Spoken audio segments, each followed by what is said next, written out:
And so many of the dominant players are extremely young players, Connor, Austin, others. Is any of that attributable to the player development programs, or are these just once-in-a-generation talents that happen to come out at the same time? Well, I think the game's skewing younger because the emphasis is on speed and skill, and development's the best that it's ever been. Over 50% of our players are 25 or younger. 12 out of our top 20 scorers, including the 2 leading scorers in the league, are under 25. It's a testament to how the game is developed and the way the game is being played, and to the amazing skill that our players have. And one of the things that's interesting to me is that next season you're going to unveil a new player tracking and puck tracking system.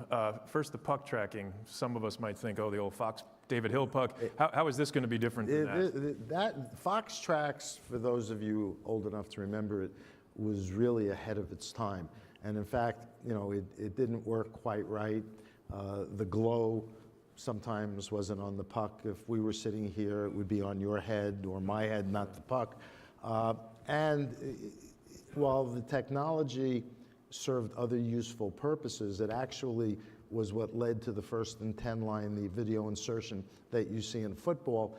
It couldn't keep up with the speed of the puck and the players and the game itself. Jump forward about 3-4 years ago, especially in light of what we're seeing happening in the digital space and our TV contracts national in the US coming up in a couple of years, we wanted a player and puck tracking system that could be used in real time. I mean, other leagues have some puck and player tracking, but it's not really for real time. It's really for replays and the like. We wanted something that could actually work in real time. We worked with the Fraunhofer Institute in Germany. They're the MIT or Stanford, depending on which coast you like, of the US. And we now have a one-piece puck, and we can chip the players. The chipping of the players will provide 200 data points in a second, and the puck will provide 2,000 data points per second.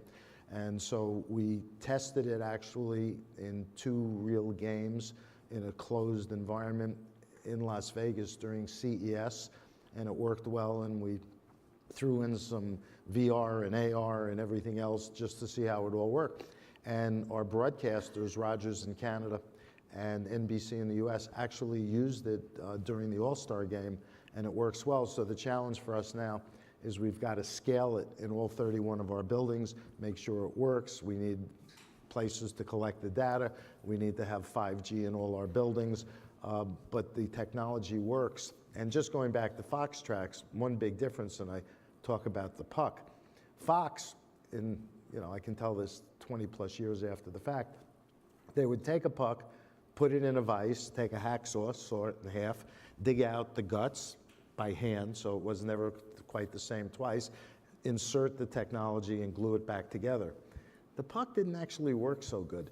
And in fact, on occasion, it exploded and blew in half. What Fraunhofer has done is they've been able to change the chemical composition of the puck so it can emit radio waves without being interfered with. The puck performing like the puck because they've done every test imaginable on it.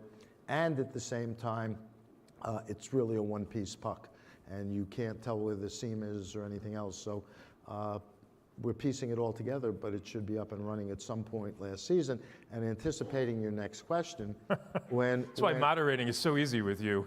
Would you like to just run around here? And lo and behold, while we wanted this broadcast enhancement, can you believe the Supreme Court overturned PASPA, and now we have something that's collecting data that can be used from sports betting, and the only place you can get it is from us? Shocking. How could that have happened?